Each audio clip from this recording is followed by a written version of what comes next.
Block প্রশাসন জবাব চাই। আনন্দকে বিব্রত করা হচ্ছে না কেন গাজল ব্লক প্রশাসন জবাব চাই। ভেঙে দাও গুড়িয়ে দাও, কারো হাত ভেঙে দাও গুড়িয়ে দাও, কারো হাত ভেঙে দাও গুড়িয়ে দাও,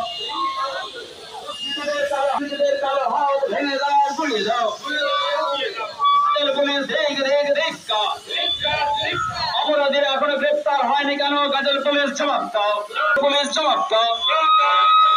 গাজল পুলিশ হায় হায়, গাজল পুলিশ হায় হায়, গাজল পুলিশ হায় হায় কেন? গাজল পুলিশ জবাব চাই, জবাব দাও, আরো কোথায় টিএমসি তালার মানে তাকে গ্রেপ্তার করা হচ্ছে না কেন? গাজল পুলিশ জবাব চাই, জবাব দাও, আরো কোথায় নেতৃত্বে আলার অঞ্চল অফিসে কাণ্ড চালানো হলো তার বিরুদ্ধে পুলিশ কি ব্যবস্থা নিয়ে জবাব চাই, জবাব দাও, জবাব চাই, জবাব দাও, জবাব চাই, জবাব দাও, জবাব চাই, জবাব দাও, জবাব চাই, জবাব দাও। আলার অঞ্চল অফিসে ঢুকে কাগজপত্র ভণ্ড করা হলো কেন? তার জবাব চাই, জবাব দাও, জবাব চাই, জবাব দাও। অফিস স্টাফদের ডিটেইন করে রাখা হলো কেন? তার জবাব চাই, জবাব দাও, জবাব চাই, জবাব দাও। গাজল পুলিশ ধিক্কার, গাজল পুলিশ ধিক্কার, গাজল পুলিশ ধিক্কার, গাজল ব্লক প্রশাসন হায় হায়, গাজল ব্লক প্রশাসন হায় হায়, গাজল ব্লক প্রশাসন হায় হায়। জনপঞ্চায়েতের নামে অভিযোগ করা সত্ত্বেও তারা এখনো কারো গ্রেপ্তার হয়নি কেন? গাজল পুলিশ জবাব চাই, গাজল চাই, জবাব দাও, জবাব চাই, জবাব দাও। গাজল পুলিশ হায় হায়, গাজল পুলিশ হায় হায়, গাজল পুলিশ হায় হায়। অপরাধীরা টিএমসি সদস্য বলে তাদের গ্রেপ্তার করা হচ্ছে না, গাজল পুলিশ ধিক্কার। অপরাধীরা টিএমসি সদস্য বলে তাদের গ্রেপ্তার করা হচ্ছে না, গাজল পুলিশ ধিক্কার। গাজল পুলিশ চুরি পড়ো, গাজল পুলিশ চুরি পড়ো, গাজল পুলিশ উঠতে চলো। চালানো হয়েছে তার এখনো কেন গ্রেপ্তার হলো না? তার জবাব চাই, জবাব দাও। গাজল প্রশাসনের কাছে জবাব চাই, জবাব দাও, কেন? জবাব চাই। উপপ্রধানকে মারতে যাওয়া হলো কেন? তার জবাব চাই। গত 18 তারিখ আলাল অঞ্চলের উপপ্রধানকে মারতে যাওয়া হলো কেন? জবাব চাই। বিরোধী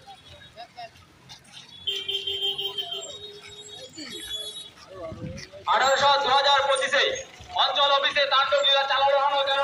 অপরাধীরা এখনো গ্রেপ্তার হয়নি কেন? তার জবাব চাই, জবাব দাও, অঞ্চলে বিরোধী দলেরা মানবতার নেতৃত্বে গুন্ডাবাজি প্রায় 4 ঘন্টা ধরে অফিস স্টাফকে কেন আটকে রাখা হলো? তার জবাব চাই, জবাব দাও,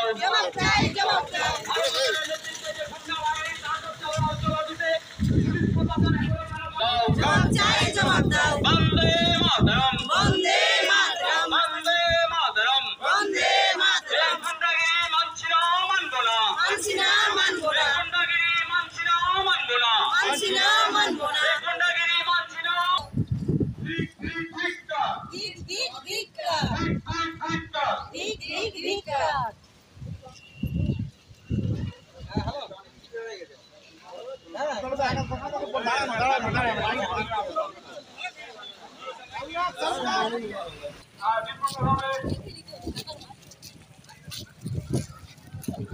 আজকে রেখেছে অভিযোগ করা ছিল তার জন্য ভিকার মিছিল।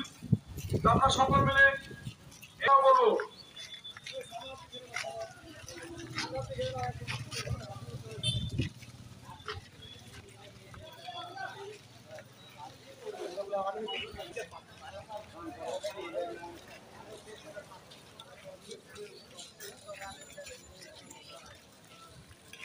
আসি, এসে দেখি যে না 2-4-40-50 জন মিলে অফিস স্টাফকে ঢেকে পুরো জ্যাম করে রেখেছে। তা আমি গিয়ে প্রশ্ন করি যে কি সমস্যা, ওনাদের কোথায় কি কাজের সমস্যা হয়েছে, এই কাজটা সঠিক হয়নি, এনএস সাহেব এই কাজ যদি জবাব দিতে না পারে তার জন্য আমরা জবাব চাইছি। তাহলে জবাব যদি চেতা চাইতেই হয় তাহলে আপনারা কমপ্লেন করুন, আপনাদের ব্লক আছে, আপনাদের জেলা পুলিশ আছে, আপনাদের নবান্ন রয়েছে, সবই তো আপনাদের। আপনারা কার বিরুদ্ধে আজকে এই সমাবেশ করছেন, এই বিরোধিতা করছেন? আপনাদের হাতে প্রশাসন রয়েছে, আপনাদের হাতে ব্লক রয়েছে, আপনারা কমপ্লেন দিন আমাদের প্রধানের বিরুদ্ধে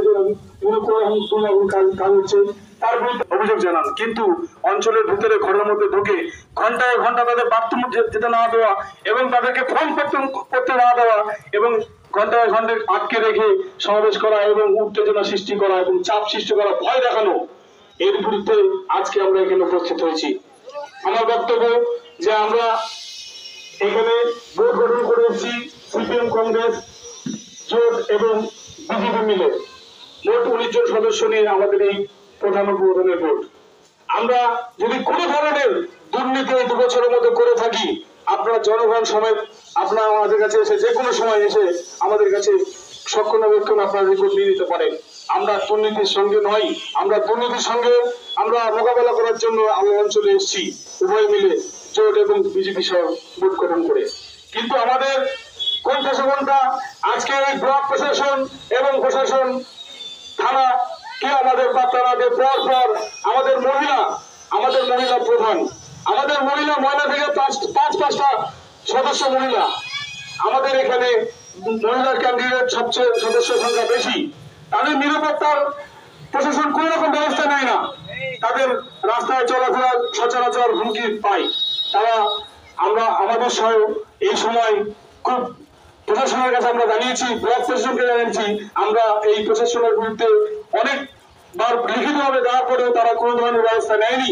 যে দুষ্কৃতীরা সেই দিন 18 তারিখ সন্ধ্যা 7টা পর্যন্ত যেভাবে তাণ্ডব চালিয়েছিল, সেই সময় আমরা এই জীবিতে উপস্থিত ছিলাম না। আমাদের প্রধান মহিলা উনিও যেহেতু বাচ্চা ছোট আছে, হয়তো 4:30টার মধ্যে উনি বাড়ি চলে গেছেন।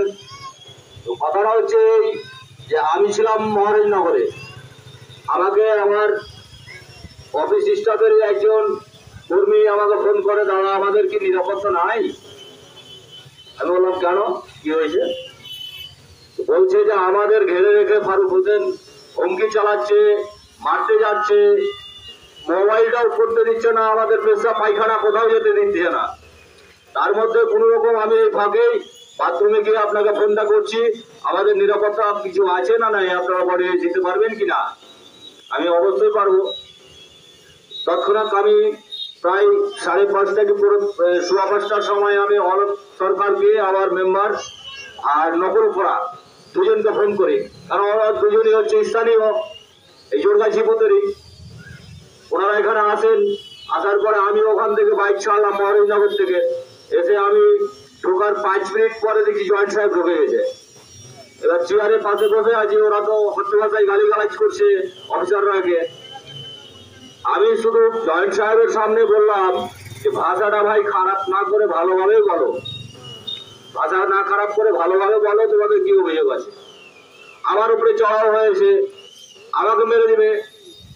যে দুষ্কৃতীরা এরকম ব্যবহার করছে ওরা ভাববে না কোনো সময় যেখানে যে বিরোধী দল ভোট গঠন করেছে চুরি পিলে করেনি, কিন্তু সবাই যদি চায়, সবাই ওই ফারুক হোসেন বিরোধী দলের নেতা আমাকে বলেছে, ভাষাটা আমি শুনেছি ওই ঘরের মধ্যে, সবাই নিয়ে মারপিট করবে নাকি, এরকম ভাষা বলেছে।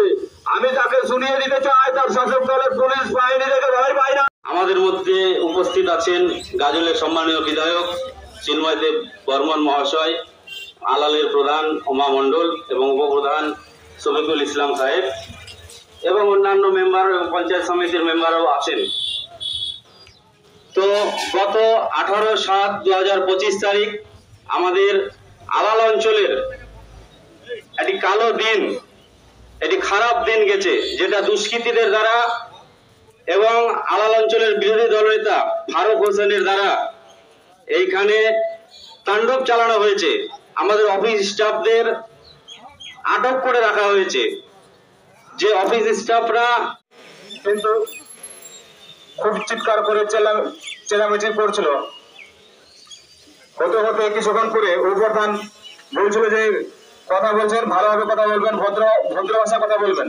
তৎক্ষণিক কিছু লোক বাইরে থেকে এসে, দুষ্কৃতী কিছু বাইরে থেকে এসে উপপ্রধানকে মারবে কি মারবে এরকম ভাব, তারপরে কোন রকম করে ওই পরিস্থিতি সামাল দিই।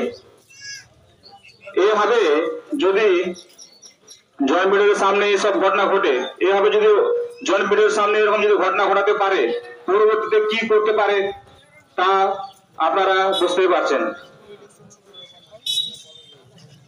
গাজল ব্লকে গেছে ভিডিও অফিসে, আবেদন রেখেছি, সেখান থেকে কোনো সুরাহা পায়নি, এবং থানাও গিয়েছিলাম, সেখানেও কোনো ব্যবস্থা নেওয়া হয়নি। সবাই বুঝতে পারছেন ওদের হয়ে কাজ করছে টিএমসি সব। গাজলের জন বিডিও সাহেব এসে আমাদের অফিস স্টাফদের উদ্ধার করে নিয়ে যায়। এইসব ঘটনাবলী প্রমাণ করে যে এইখানে গুন্ডাগার্দি করে আমাদের আলাল অঞ্চলের সার্বিক উন্নয়নকে ব্যাঘাত ঘটানোর একটা চেষ্টা করছে, যাদেরকে 2023 সালে আলাল অঞ্চলের মানুষ খারিজ করেছে, রিজেক্ট করেছে। যারা দুর্নীতি প্রান্তিক উন্নয়ন গ্রামগঞ্জে যে কাজ হচ্ছে সেটা ওনার সহ্য হচ্ছে না। এই উন্নয়নের কাজকে ত্বরান্বিত করতে না দেওয়ার জন্য, বাধা করার জন্য, মানুষ যেন সুবিধা থেকে বঞ্চিত হয় সেই সব করার জন্য উনি গুন্ডা নিয়ে এসে, দলবল নিয়ে এসে, দুষ্কৃতি নিয়ে এসে আলাল অঞ্চলের প্রশাসনিক কাজে বাধা দিচ্ছেন। এইসব ভাবে আমাদের আলাল অঞ্চলের উন্নয়নকে আটকে রাখা যাবে না।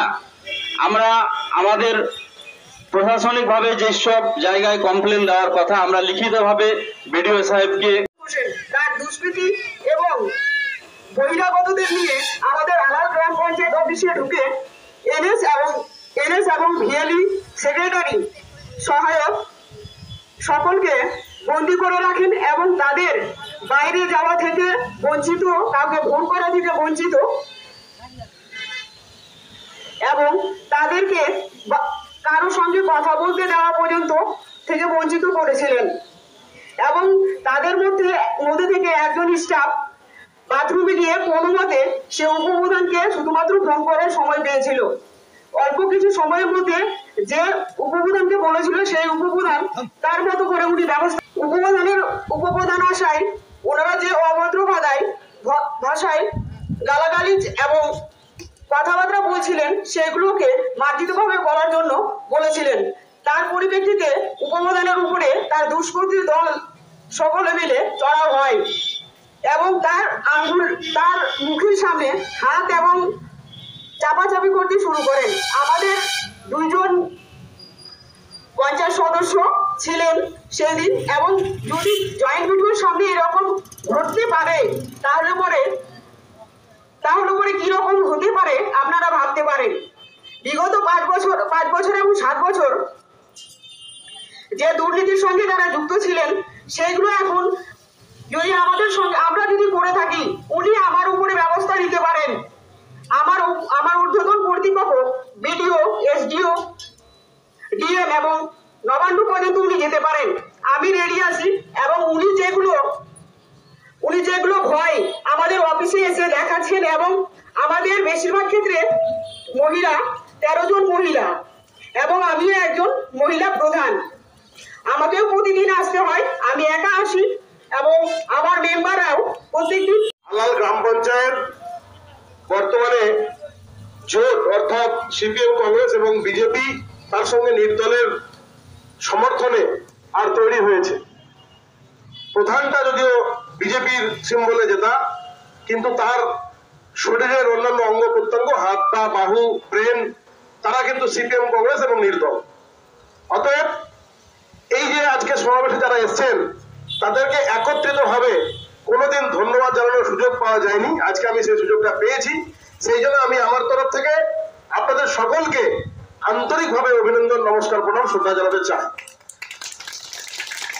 আপনারা বুঝে গেছেন 2023-এর নির্বাচনে যে আলাল এলাকার মানুষ, আলাল গ্রাম পঞ্চায়েতের মানুষ শাসক দলের রক্তচক্ষু উপেক্ষা করে, শাসক দলের অন্যায় অত্যাচারের বিরুদ্ধে লড়াই করে আর একটা নিরপেক্ষ, স্বচ্ছ আর একটা গ্রাম পঞ্চায়েত তারা উপহার চেয়েছে।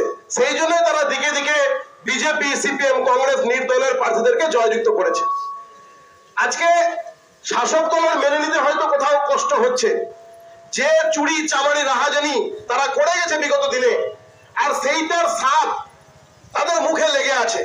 আর সেই জন্যই তাদের পরাজয় তারা এখনো মেনে নিতে পারেনি। আর যার জন্যই আজকের দিনই আর বিরোধী দলের নেতা বিগত সময়ে তিনি অঞ্চল চালিয়েছেন, প্রধান ছিলেন, আর তার সেই রক্তের স্বাদ বা এই যে দুর্নীতির স্বাদ সেটা তার মুখ থেকে যায়নি। আর সেই জন্য তিনি কোথাও কষ্ট পেয়ে আর এরকম দুর্ঘটনা আর ঘটনা ঘটাচ্ছেন। আমি শুধু বলতে চাই বিরোধী দলনেতা একটা পোর্টফোলিও, বিরোধী দলনেতার অঞ্চল পরিচালনায় গ্রাম পঞ্চায়েত পরিচালনার গুরুত্বপূর্ণ ভূমিকা রয়েছে, কিন্তু তিনি যখন সাঙ্গ পাঙ্গ নিয়ে এসে অঞ্চলের মধ্যে তাণ্ডব চালাই আর সেটা দুষ্কৃতি কার্যকলাপের সঙ্গে সেটা আর চলে যায়, সেটা তার সমান হয়ে যায়। প্রশাসন তৃণমূলের গ্রাম পঞ্চায়েত সদস্য থেকে শুরু করে উপরের নেতাদেরকে খুঁজে পাচ্ছে না, কিন্তু বিরোধী দলের কোন রকম যদি গ্রাম পঞ্চায়েত সদস্য হয়, থানায় ডেকে তাকে জেরা করা হচ্ছে বিভিন্ন বিষয়ে। তারা হয়তো ওই কেসের সঙ্গে জড়িতই নয়, তারা হয়তো সেই কেসের মধ্যে ছিলই না, বাড়িতেই ছিল না, অথচ এই কেসে তার নামটা জড়িয়ে দিয়ে থানায় ডেকে এনে তাকে জিজ্ঞাসাবাদ করা হচ্ছে, জেরা করা হচ্ছে। এই গাজল থানার কথা বলছি। বিভিন্ন বিরোধী দলের পঞ্চায়েতদের এই ধরনের আর ঘটনা ঘটছে, আগামী দিনে আরো ঘটবে, কারণ 2026-এর নির্বাচন এগিয়ে আসছে। চাইবে শাসক দল যাতে করে কোনো বিরোধী আর এখানে না থাকে, কোনো বিরোধী কণ্ঠস্বর যেন এখানে তৈরি না হয়, সেই জন্য পুলিশ প্রশাসনকে ব্যবহার করে, থানাটাকে ব্যবহার করে, তৃণমূলের পার্টি অফিসের মতো ব্যবহার করে থানাটাকে তারা এই কাজগুলো করার চেষ্টা করবে। কিন্তু আপনাদেরকে বন্ধু ভয় পেলে চলবে না, আপনাদের এই ভয়কে উপেক্ষা করে এগিয়ে আসতে হবে এবং মানুষের জন্য লড়াই করতে হবে। এই আহ্বান আমি আপনাদের কাছে করতে চাই। একটু আগে উপপ্রধান সাহেব কথা বলছিলেন যে ছিল, আপনারা নিশ্চয়ই জেনে খুশি হবেন। জানেন কি জানেন, আমি বলে দিচ্ছি, 2024-25 অর্থবর্ষে এই আলাল গ্রাম পঞ্চায়েত মালদা জেলার পক্ষ থেকে, পশ্চিমবঙ্গের পক্ষ থেকে পুরস্কার পেয়েছে। আপনারা জানেন কেন পেয়েছে? এখানে বসে আড্ডা মারার জন্য নয়। কেন পেয়েছে? এখানে প্রতিদিন এসে উপস্থিতি দেওয়ার জন্য নয়। কেন পেয়েছে? কাজের নিরিখে পেয়েছে, কাজের নিরিখে। গাজল গ্রাম পঞ্চায়েতে 15টা, গাজল বিধানসভায় 15টা গ্রাম পঞ্চায়েত, তার মধ্যে একটা আলাল গ্রাম পঞ্চায়েত, যেখানে আর একটা মিলিজুলি আর অঞ্চল চলছে, বিজেপি, সিপিএম, কংগ্রেস এবং নির্দল চলছে। কাজের নিরিখে পশ্চিমবঙ্গ সরকার, এই মালদা জেলার প্রশাসন আর এই আলাল গ্রাম পঞ্চায়েতকে পুরস্কৃত করেছে। আপনারা জেনে খুশি হবেন। অন্যান্য গ্রাম পঞ্চায়েতকে করেনি, কিন্তু আলালকে করেছে কাজের দৌলতে। এবার তারপরেও ফারুক হোসেন বা বিরোধী দলনেতার নেতৃত্বে যদি কোনো প্রশ্ন চিহ্ন দেয়, তার জন্য লিখিত হবে, তার জন্য কিছু নিয়ম কানুন মেনে আর সেটা তিনি করতে পারতেন। তা না করে তারা কি করছে, যে ভাষা তারা বোঝে, হেনস্থা করতে পারে। সিসি ক্যামেরা যদি না থাকতো এবং মানুষের সমর্থন যদি না থাকতো, তাহলে সেই দিন কি করতে পারতো সেইটা অনুমান করে নেন। 18/7/2025 তারিখ সরকারি পেশেন্টে একজন সুগারের পেশেন্টে এবং ফোন না করতে দিয়ে যে অমানসিক নির্যাতন এবং যাতনা চালানো হয়েছিল, তার প্রতিবাদ এবং প্রতিরোধ আপনারা নেবেন না? যদি না নেন, তাহলে তার সাহস এবং সৎসাহস দিনে দিনে বাড়তেই থাকবে।